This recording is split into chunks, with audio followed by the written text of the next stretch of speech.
Rio Tietê. Como é que ele tá aqui? Sujo, sujo, sujo. Os limpinhos nadava, pescava. Se tivesse peixe, eu via o peixe, pescava um pouquinho, nadava nesse rio.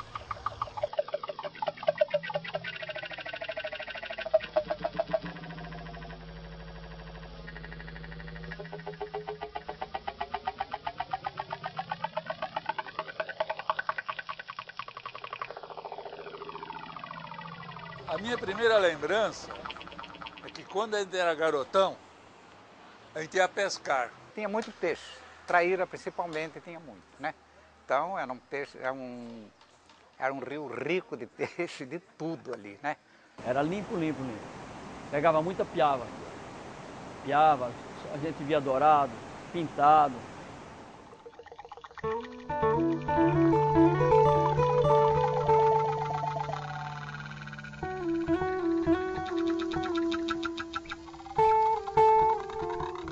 Jogar futebol à beira do rio, lá no Tietê, era todo domingo a gente ia. Tinha uns 10, 12 campos de futebol lá. Então de domingo ali era tudo cheio, você via que lá era uma festa ali. E a gente tinha uma competição que a gente nadava da penha até ali na ponte, né? Pegava a namorada e vinha sentar na barranca do rio aqui para namorar, embaixo das árvores, um lugar gostoso, o rio muito limpo.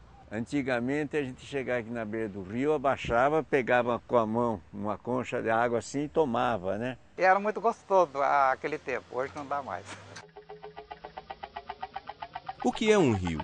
Segundo o dicionário Aurélio, o rio é um curso de água natural que se desloca de nível mais elevado para o mais baixo, aumentando progressivamente de volume até desaguar no mar, num lago ou em outro rio. Ao longo da história da humanidade, os povos sempre se fixaram próximos a rios, que além de trazer alimentação e irrigação do solo, levava a sujeira embora. Era usado como lazer, transporte de pessoas e mercadorias. Enfim, o rio era a vida dessas comunidades ribeirinhas.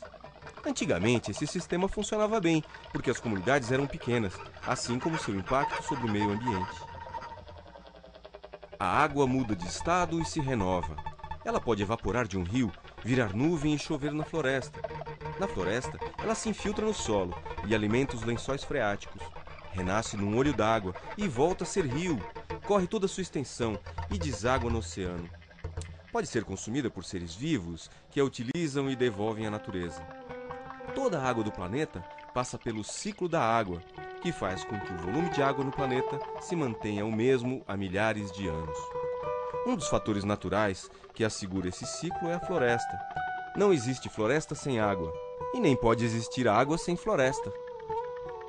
Foi dando lugar à indústria, a casas, prédios. Então, aos poucos, ela foi desaparecendo e hoje não tem mais. Foram cortando árvores, foram destruindo a benfeitoria que o rio tinha.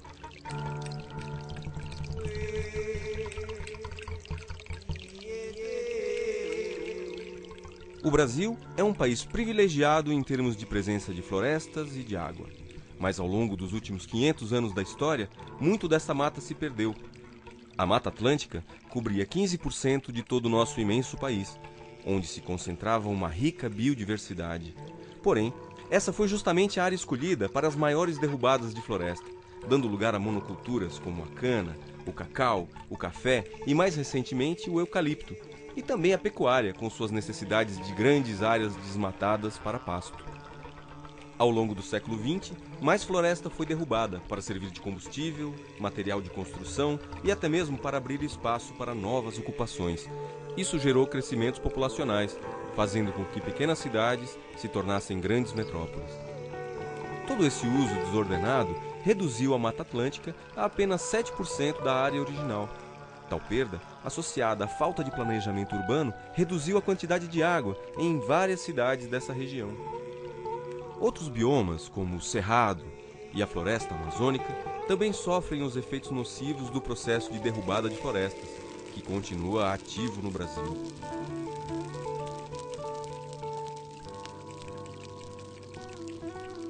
Muitos rios que que há pouco tempo serviam para pesca, esporte, lazer, afazeres domésticos e agricultura, se tornaram meros receptores de esgoto e lixo.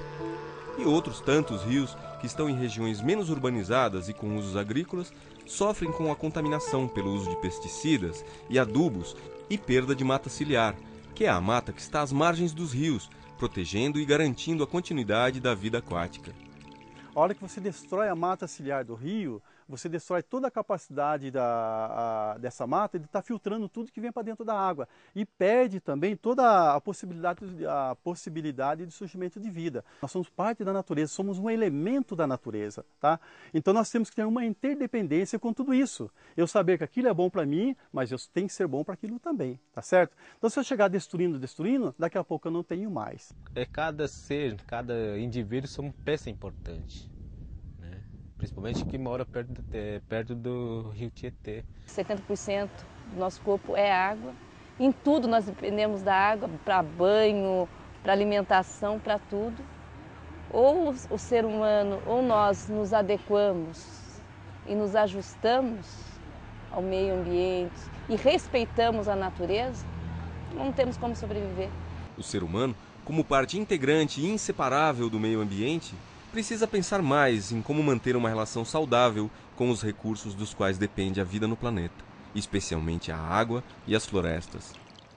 Sabia que você não vive mais do que 3 dias sem consumir água? Sabia que quase 3/4 da superfície do planeta é água? E desta imensidão, apenas 1/1000 está disponível para o pronto consumo? Eu, você, nós todos, nos relacionamos o tempo todo com a água e dependemos de sua quantidade e qualidade para viver.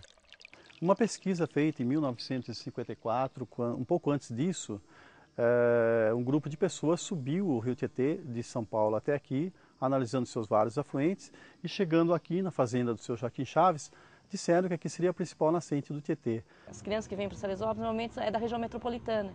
E lá elas conhecem o rio Tietê poluído. Então elas vêm vindo conhecer o Tietê limpo, ela cria o contraste. Criando o contraste, ela tem condições de ter a sua visão crítica e levando também para dentro de casa.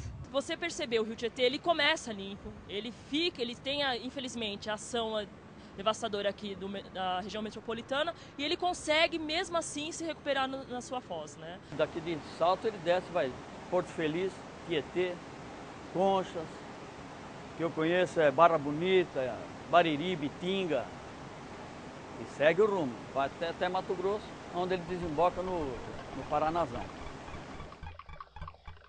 O rio Tietê nasce na Serra do Mar, em Salesópolis, muito perto do mar, mas corre para o interior. Cruza todo o estado de São Paulo, de leste a noroeste, por 1.136 quilômetros, até sua foz, em Itapura, onde encontra o rio maior, o Rio Paraná. Todo rio tem uma nascente e também uma foz. Todo rio tem um nome e também um percurso. Todo rio recebe água de outros rios. Ao longo de seu percurso, todo rio se transforma e transforma as pessoas, os costumes e as paisagens. Como o rio Tietê corre para o interior, os colonizadores e bandeirantes passaram a usá-lo desde cedo como rota de suas expedições. Durante os séculos 17 e 18, na conquista de terras e de riquezas, novas cidades foram surgindo às margens deste rio. Em 1901, com a instalação da primeira usina em suas águas, o rio Tietê passou a ter importância na geração de energia elétrica, devido às suas corredeiras e desníveis. Muitas outras usinas seriam construídas nos anos seguintes. O modelo de desenvolvimento adotado até os anos 90 priorizou o uso das águas dos grandes rios brasileiros para a geração de energia elétrica. As barragens no rio Tietê mudaram a dinâmica da bacia hidrográfica, inviabilizando a piracema de várias espécies de peixes, alterando a vida das comunidades ribeirinhas tradicionais e alagando grandes áreas de Mata Atlântica. Em meados do século XX, com o processo de industrialização e o crescimento da população nos grandes centros urbanos, o rio passou a receber uma imensa carga poluidora, perdendo suas características originais, degradando e exaurindo nossos recursos hídricos. Morar aqui perto do rio é muito ruim, por causa que cheira aquele cheiro fedido. Todo mundo lá da minha vila lá, né, fica jogando lixo, não tem, o caminhão do lixo não passa lá direto, então joga dentro do rio, aí isso polui tudo. Talvez um pouco antes de eu ter nascido, o Rio Tietê, as pessoas utilizavam o Rio Tietê como lazer em São Paulo, na cidade de São Paulo. Se andava de barco no Tietê, as pessoas passavam o dia no Tietê. O que a gente vê é que o progresso veio, mas ele não teve limites, não teve um planejamento urbano. Com o decorrer da nascente indo até o córrego, já vem o quê? Já vem os esgotos. Que nem, por exemplo, pode estar vendo aqui nessa mata, que ao redor dela já tem essas invasões de casa aqui. Uma coisa que não poderia estar acontecendo. Problema de pele, de falta de ar e dos ratos, né? E assim, quando vem enchente e chove, outras vezes enche, aí os ratos saem voando, né? Já estamos bebendo hoje, né, esgoto tratado, né? Que dizem que bebemos água tratada, é mentira, bebemos esgoto tratado. E biodegradável é uma armadilha, porque o biodegradável só se degrada se tem uma quantidade de ar e uma distância para degradar, que não é verdade dentro da região metropolitana. Então eu acho que a opinião pública não sabe. Então ela se sente feliz e tranquila porque está usando biodegradável e não tem ideia da bomba relógio que isso é. Como agente de saúde está sempre falando, conscientizando, não planta hortinha na beira do rio, eles acabam plantando e comendo mesmo eles ali, não tem outro jeito mesmo, né? Se melhora os esgotos, melhora a água, isso vai melhorar para todos nós. Não só para a gente que mora aqui. Isso não só está atingindo a nós, está atingindo o pobre e está atingindo o rico. Dentro da Constituição e do Estatuto da Criança e do Adolescente, diz que a criança tem direito a um meio ambiente digno, né? E o rio faz parte dessa história, né? Usos indevidos e mal planejados do Rio Tietê, decididos por poucos, acabaram gerando perdas para todos. O modelo individualista e consumista difundido em nossa sociedade tem sido um obstáculo para criar e manter uma comunidade integrada do ponto de vista ambiental. Você vem morar aqui não porque você quer, porque você não tem outra condição e você vai terminar chegando aqui, comprando e vai construindo e vai ficando. A comunidade não tem para onde ir, não tem como fugir daqui, que todos os bairros englobam o rio. E isso daí dificulta se manter uma saúde boa diante de um rio desse, né? Muito difícil você conviver com um tipo de coisa dessa. Ninguém gosta. Acho que nenhum ser humano quer conviver com uma coisa dessa. A casa é nossa, entendeu? Não é na beira do Rio Tietê, pedido, mas é a nossa casinha, a nossa moradia. O que eu tenho percebido é que a questão social ela é muito íntima com a questão ambiental. Se o Rio Tietê fosse limpo, esse povo não tinha onde estar. Daí seria condomínios, turistas. Então eu até falo pro povo, gente, para nós que moramos aí na beira do Rio Tietê, é bom e continua como está. Eu acho que se um dia o Rio Tietê for limpo, vai tirar todos nós daí. Então eu acho que para nós, e estamos aí, até e continua sujo como está.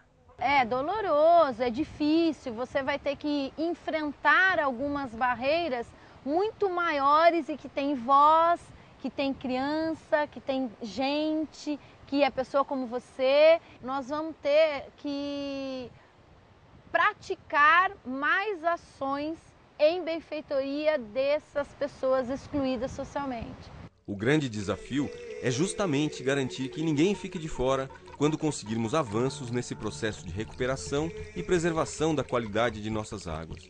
É preciso incluir todo mundo. Uma educação de qualidade e a participação efetiva da sociedade civil organizada são ferramentas fundamentais para combater as cruéis distorções geradas pela exclusão social. O Comitê de Bacia Hidrográfica da sua região, por exemplo, é um instrumento importante de administração e planejamento, previsto por lei, onde você pode contribuir com suas opiniões e ideias. Quando você começa a observar um rio, você vai ampliando o teu olhar para muitas outras coisas, né? Se aquele rio está com a qualidade péssima, por que está com a qualidade péssima? Trabalhando com a educação ambiental nessas comunidades para que as pessoas possam tomar consciência e fazer a preservação desses córregos, desses mananciais. Como todos os rios são afluentes do rio Tietê, esse aqui, por exemplo, deságua no Tremembé, deságua no Cabuçu de Cima e este por vez no Tietê. A importância dele é essencial como todos. Um rio deve ter boa qualidade, deve ter organismos vivos. A educação ambiental tem o seu papel fundamental na mudança de hábitos da sociedade para que a gente tenha um mundo mais sustentável, digamos assim. Então, meu apelo aos educadores é que eles entrem, que coloquem a mão na massa, que se envolvam nisso, na prática, levem, conscientizem os alunos a partir do seu próprio ambiente, escola, cidade, bairro, e que entrem de fato e saiam da teoria, saiam da lousa e vão a campo. Você tem que vir do povo, da educação das crianças, como você também tem que vir dos governantes para se encontrarem, para acelerarem esse processo. Senão não tem como. Na verdade, está todo mundo querendo fazer alguma coisa, muita gente quer mudar e não sabe como. Então, formação de associações, fundações, serviu para ir canalizando um pouco essa vontade de mudar. No início dos anos 90, nasce um movimento de mobilização popular em São Paulo, que reúne a sociedade civil organizada, cansada de tanto descaso.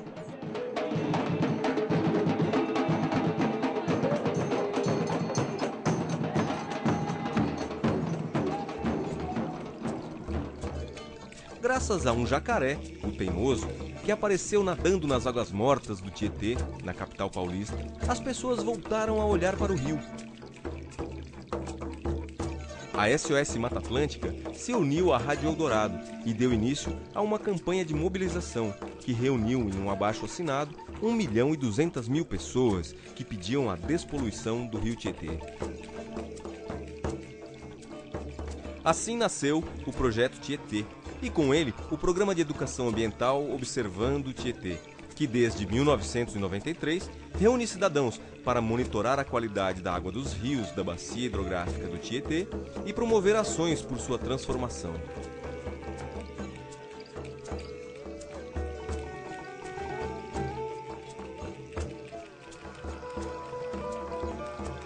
Como resultado de toda essa mobilização, obras de saneamento estão sendo executadas pelo poder público para a recuperação do rio Tietê, com um componente inédito no país: a fiscalização e o monitoramento do projeto por organizações não governamentais e cidadãos.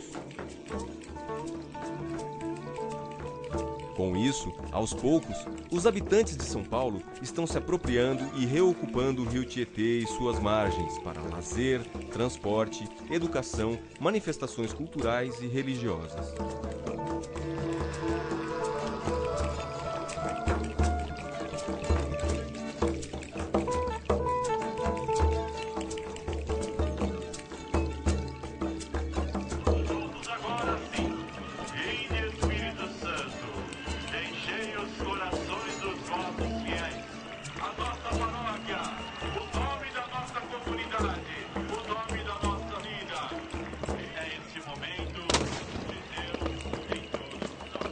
Muitos frutos já estão sendo colhidos, mas ainda temos uma longa estrada pela frente. Faça parte dessa luta você também. Um rio diferente depende de todos nós.